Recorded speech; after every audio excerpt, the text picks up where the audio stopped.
Quelque chose d'étrange se produit sur les réseaux sociaux depuis que la Coupe du Monde a commencé cet été en Amérique du Nord. Deux phrases reviennent sans cesse dans les commentaires et les légendes de vidéos, traduites dans une douzaine de langues différentes. La première ressemble à des excuses adressées aux États-Unis, sur le ton de la plaisanterie, presque avec une certaine gêne. La seconde est une confession à moitié sérieuse, à moitié nostalgique. De plus en plus de visiteurs disent désormais qu'ils aimeraient y rester pour de bon. Personne ne s'attendait à ce qu'un tournoi de football devienne le moment où des millions de personnes réécriraient discrètement leur opinion sur les États-Unis. Et pourtant, nous y voilà. La plus grande surprise de cette Coupe du Monde n'est pas venue d'un but inscrit à la dernière minute, ni d'un immense coup de théâtre sur le terrain. Elle est née du choc entre des décennies de stéréotypes et la réalité que des dizaines de milliers de touristes ont vraiment découverte une fois arrivés sur place. Des supporters norvégiens, pourtant fiers et sûrs d'eux, se sont retrouvés franchement déstabilisés, non pas par une équipe adverse, mais par une petite suggestion de pourboire affichée sur l'écran de paiement d'une épicerie de New York. Des visiteurs britanniques très réservés, connus pour regarder de haut tout ce qui ne relève pas du véritable thé de l'après-midi, ont été surpris en train d'essayer de glisser dans leurs valises des bouteilles de sauce ranch crémeuse et des milkshakes américains épais comme des trésors de contrebande. Rien de tout cela n'était scénarisé. C'est simplement ce qui s'est produit lorsque de vieilles idées reçues ont rencontré un pays qui refusait de se comporter comme les gros titres l'avaient promis. Avant même que leurs avions n'atterrissent, beaucoup de ces visiteurs s'attendaient à descendre dans une zone sinistrée pour l'alimentation, un endroit entièrement bâti autour du gras, des portions démesurées et des chaînes de fast-food à perte de vue. Cette image n'a pas exactement disparu lorsqu'ils sont arrivés au Texas, mais elle a été complètement renversée. Le brisket de bœuf fumé, tranché si tendre qu'il a presque l'air de se passer de couteau, a redéfini en silence ce que ces voyageurs pensaient être possible en matière de bon barbecue. Des visiteurs qui jusque-là balayaient la cuisine américaine comme une plaisanterie se sont retrouvés presque sans voix après la première bouchée, filmant leur réaction sur place parce qu'ils n'arrivaient pas tout à fait à croire ce qu'ils étaient en train de goûter. Des touristes britanniques, un groupe qui n'est pas précisément connu pour s'extasier devant la nourriture étrangère, ont fini franchement stupéfaits par un sandwich au poulet d'une grande chaîne américaine de poulet frit, avant d'admettre face caméra que c'était, de loin, le meilleur poulet qu'ils avaient mangé de leur vie. Le même sentiment d'incrédulité les a suivis jusque dans un dîner à 4 heures du matin où des tranches croustillantes de bacon à l'américaine ont complètement changé leur idée de ce que pouvait être un petit déjeuner rapide et pratique. Les biscuits nappés de gravy semblaient étranges à des yeux habitués aux petits déjeuners continentaux, mais le plat s'effondrait de la meilleure manière possible dès le premier coup de fourchette. Plus d'un voyageur a reconnu avoir eu les larmes aux yeux lors de sa dernière soirée dans le pays, en s'offrant un ultime passage au dîner avant le vol du retour. Le fast-food lui-même est devenu un élément du choc culturel. Des chaînes que les Européens considèrent à peine comme supérieures à leurs équivalents de centre-ville ont laissé les visiteurs réellement perplexes face à des standards de fonctionnement qui semblaient très au-dessus de ce qu'ils connaissaient chez eux. Les rayons de céréales des supermarchés, qui s'étendent avec des boîtes aux couleurs si vives qu'elles paraissent presque trop éclatantes pour être légales, sont devenus à leur tour une attraction touristique inattendue. Puis, il y a eu la sauce ranch, cette sauce riche et acidulée, qui a déclenché quelque chose de très proche d'une obsession nationale chez les supporters de passage, lesquels voulaient en verser sur tout, des frites au poulet frit en passant par les parts de pizza. L'envie est devenue si forte que la sécurité des aéroports a dû rappeler aux voyageurs que faire passer en douce des condiments liquides dans les bagages enregistrés reste soumis aux mêmes règles que n'importe quel autre liquide, ce qui n'a fait que rendre tout le phénomène encore plus absurde et en même temps plus réel. Même la définition du milkshake est devenue un sujet de débat transatlantique. Dans certaines régions d'Europe, Le mot désigne quelque chose qui ressemble davantage à du lait aromatisé. Aux États-Unis, il évoque un dessert épais, presque impossible à boire à la paille, que les visiteurs ont vite jugé digne de chaque calorie supplémentaire.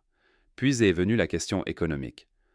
Un menu copieux de poulet frit, de biscuits et d'accompagnements vendus au prix d'un simple café dans leur pays a laissé de nombreux touristes européens et australiens regarder 2 fois leur ticket de caisse, surtout après les pressions du coût de la vie qu'ils subissaient déjà chez eux. Le même étonnement s'est prolongé dans le rythme de la vie quotidienne américaine. Les fontaines à soda proposant des dizaines de combinaisons de parfums ont laissé un touriste norvégien figé sur place, incapable de décider quel bouton appuyer en premier. Les recharges d'eau gratuites, auxquelles les Américains ne pensent presque même pas, ont frappé beaucoup de visiteurs comme une forme étrange de générosité, surtout lorsqu'on les compare aux quelques euros payés pour une petite bouteille chez eux. Mais cette générosité vient avec un piège qui surprend presque tous les nouveaux venus, la culture du pourboire. Voir une borne en libre-service, suggérer tranquillement 20% de gratification après une transaction de 30 secondes, a laissé plus d'un touriste le regard vide face à l'écran, sans savoir s'il fallait rire ou obéir. Pendant ce temps, le paiement sans contact allait si vite dans les stations-service que certains visiteurs ont reconnu avoir eu l'impression de s'en tirer comme des voleurs, toucher la carte, faire le plein, puis repartir sans avoir jamais parlé à un caissier. La culture américaine du drive ne s'arrête pas au fast-food. Elle s'étend aux pharmacies, aux banques et même à certaines courses du quotidien pour lesquelles la plupart des pays s'attendent encore à ce que vous entriez à pied. Et lorsque les visiteurs entraient effectivement dans un magasin, l'échelle les prenait presque toujours de court, qu'il s'agisse d'un hypermarché vendant des produits alimentaires à côté de matériel de bricolage et d'électronique, ou d'une aire de service routière affichant bien plus de 100 pompes à essence réparties sur une surface à peu près équivalente à celle d'un terrain de football professionnel, avec des toilettes si propres et si spacieuses que les supporters ont commencé à considérer l'arrêt lui-même comme une destination. La taille, de manière générale, est devenue le thème auquel les visiteurs revenaient sans cesse. Un soda de taille moyenne a semblé à des touristes britanniques avoir à peu près la taille d'une tête humaine, avec assez de sucre et de calories pour faire frémir un nutritionniste. Les pick-up grand format montaient si haut que leurs pneus arrivaient au niveau des hanches d'un passager, écrasant par leur gabarit les petites voitures auxquelles la plupart des Européens ont été habitués. Les autoroutes à 10 voies donnaient légèrement le vertige aux voyageurs venus de routes de campagne à 2 voies, et les réfrigérateurs domestiques, grands comme de petites armoires, avec distributeurs de glaçons intégrés, faisaient presque passer les appareils de cuisine européens pour des jouets.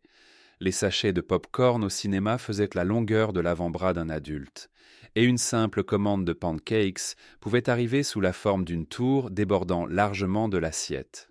Les distances obéissaient, elles aussi, à une autre échelle. Conduire 2 heures simplement pour aller à la salle de sport ou retrouver des amis n'a rien d'exceptionnel au Texas ou en Californie, alors qu'en Angleterre, le même trajet demanderait une organisation digne de petites vacances.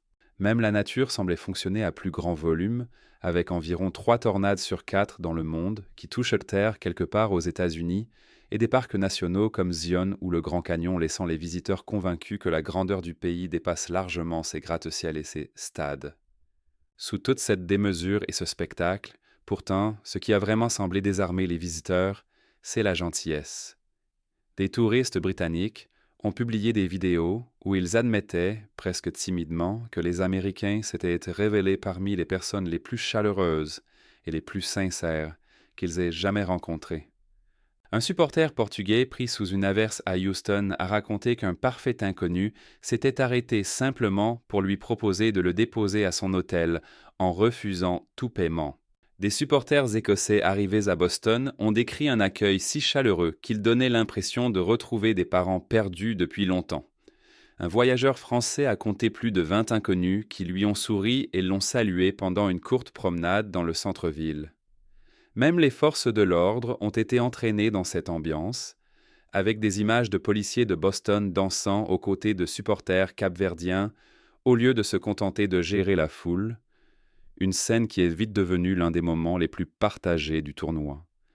Cette chaleur humaine se serait même traduite en argent réel pour des associations locales, plusieurs organisations des villes hôtes ayant signalé une hausse inhabituelle des dons directement liés à des supporters étrangers, désireux de rendre quelque chose en retour.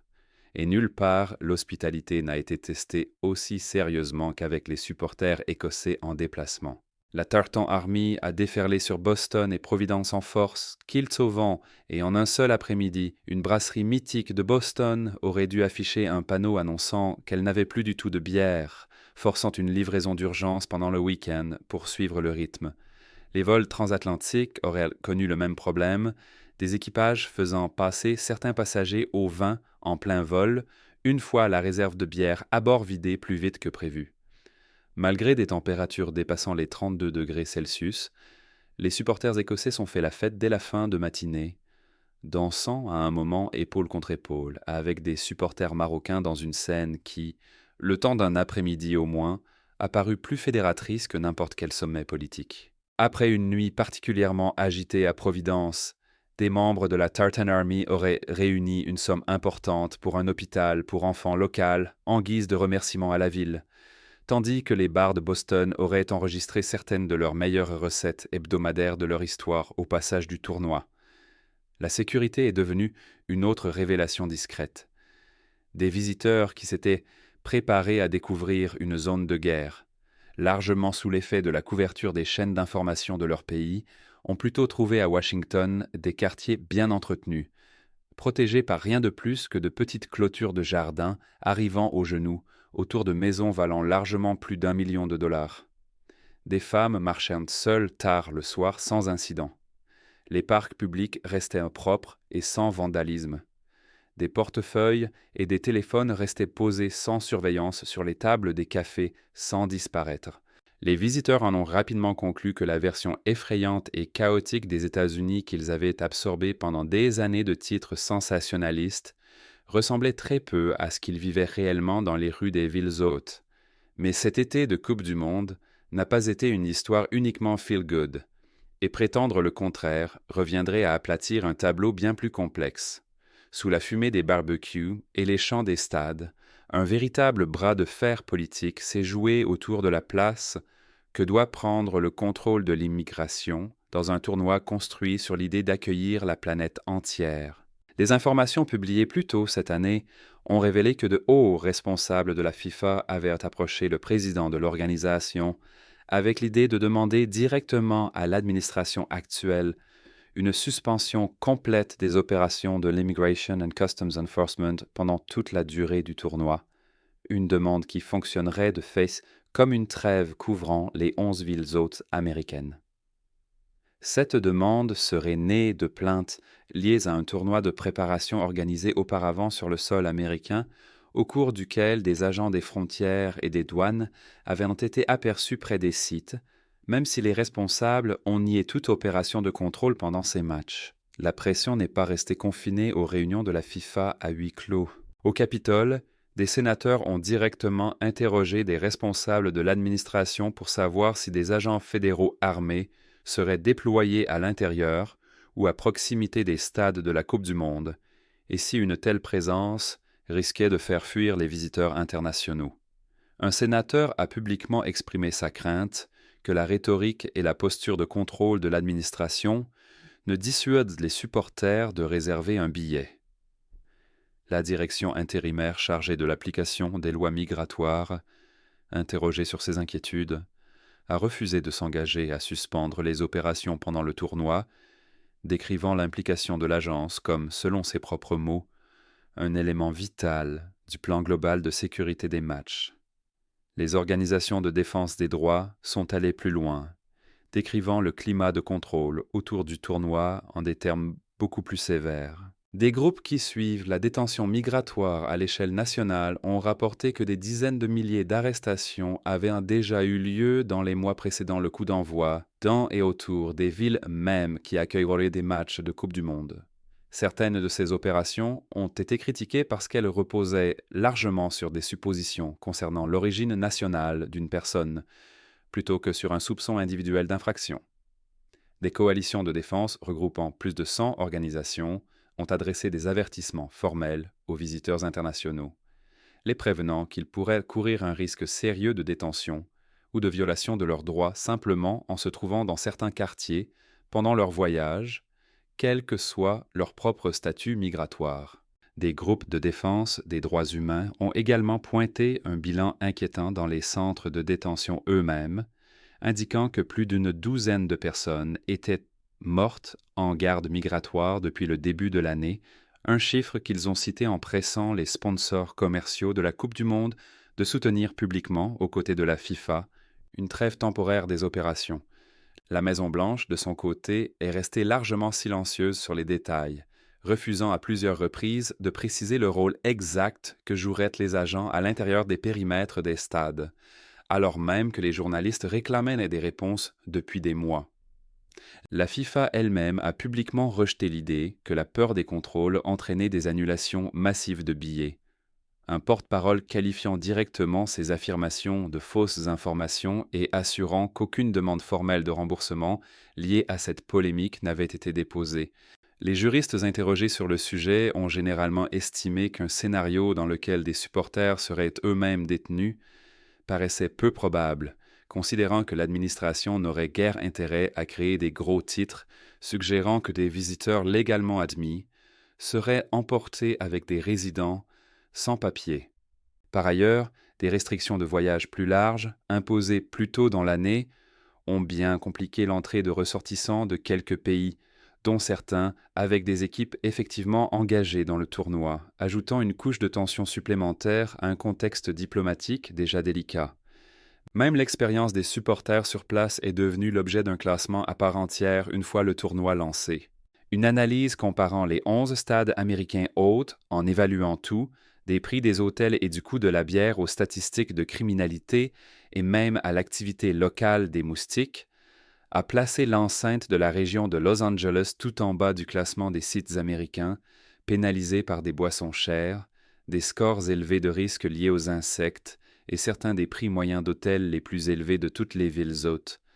À l'opposé, un stade situé à l'extérieur de Boston est arrivé en tête, aidé par des bières parmi les moins chères et par le plus faible nombre de plaintes liées aux insectes de tout le tournoi, les stades de Kansas City et d'Atlanta, complétant les meilleures expériences globales pour les supporters selon cette même comparaison.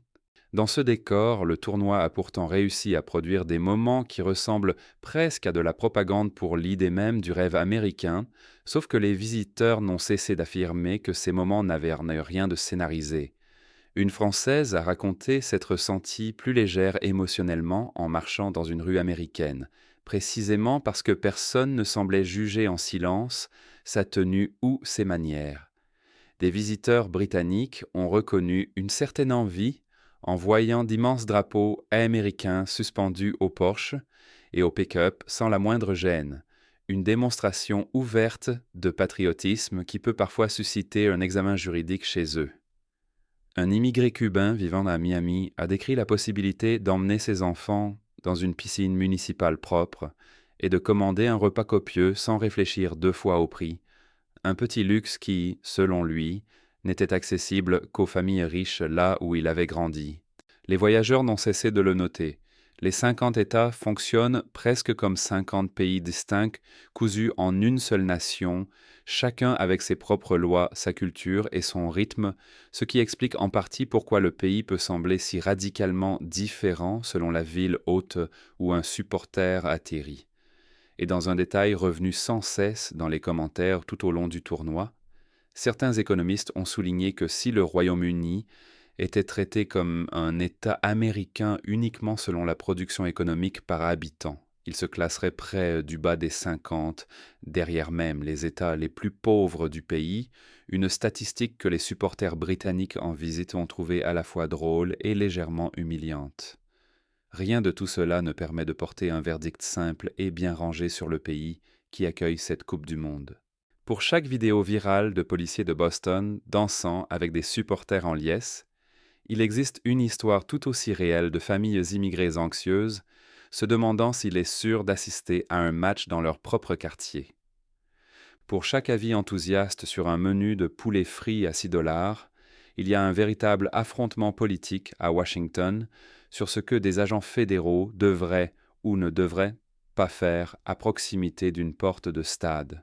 Le tournoi est devenu, que les organisateurs l'aient voulu ou non, une sorte de test de résistance en direct des contradictions du pays, des barbecues de jardin et de l'hospitalité des petites villes jusqu'aux auditions du Sénat et aux avertissements des organisations de défense des droits humains, le tout se déroulant sur la même scène et au même moment.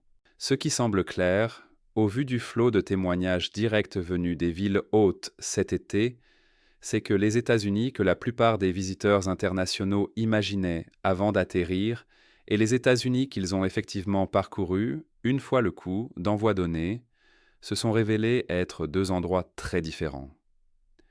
Que cet écart se referme ou s'élargisse à mesure que les phases à élimination directe avancent, dépendra peut-être moins de ce qui se passe sur le terrain que de décisions encore prises dans des salles beaucoup moins photogéniques à Washington. Il existe aussi, sous tout cela, une histoire économique plus discrète qui apparaît rarement dans les résumés.